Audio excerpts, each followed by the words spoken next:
Perkenalkan, kami dari kelompok Semit CS. Pada kesempatan kali ini kami akan berdiskusi tentang culture shock atau kejutan budaya. Culture shock adalah hal yang sering dialami oleh banyak orang ketika mereka berada di lingkungan yang baru dengan kebiasaan dan budaya yang berbeda dengan yang biasa mereka jalani. Yuk kita bahas bersama untuk tahu bagaimana cara menghadapinya. Oke, di sini saya akan melanjutkan.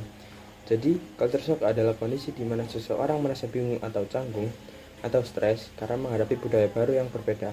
Biasanya terjadi karena berpindah ke suatu tempat yang baru, misalnya kuliah, luar kota, kerja, atau tempat rantau, atau ke luar negeri, atau ke kota baru. Ada 4 tahapan culture shock. 1. Honeymoon. Semua terasa baru dan menyenangkan. 2. Negotiation. Mulai muncul rasa bingung atau tidak nyaman. 3. Adjustment. Mulai beradaptasi. 4.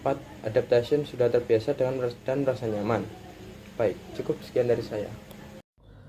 Baik, saya di sini akan menjelaskan tentang contoh kasus seperti suasana kampus ataupun kota ataupun perbedaan budaya.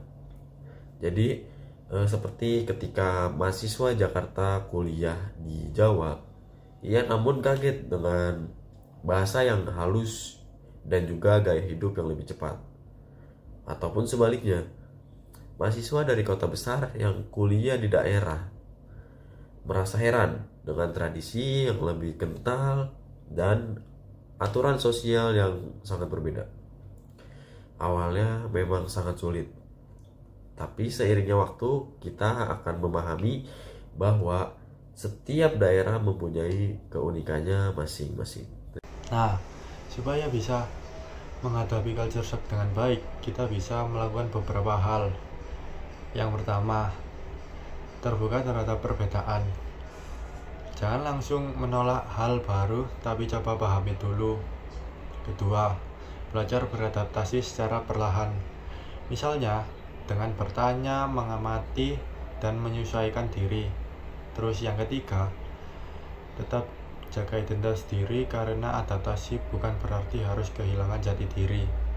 Dan terakhir, bangun hubungan positif dengan orang sekitar agar proses adaptasi berjalan lebih mudah.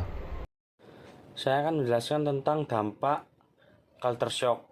Culture shock bisa memberikan dampak negatif seperti stres, minder, atau sulit bergaul. Tapi di sisi lain juga bisa memberikan dampak positif, membuat kita lebih terbuka, toleran, dan menghargai keberagaman budaya. Intinya, culture shock adalah proses belajar. Kalau kita hadapi dengan sikap positif, justru bisa membuat kita tumbuh menjadi pribadi yang lebih dewasa. Sekian diskusi dari kelompok kami tentang culture shock. Terima kasih sudah menonton. Semoga bermanfaat untuk kita semua. Indonesia negara hukum. Assalamualaikum.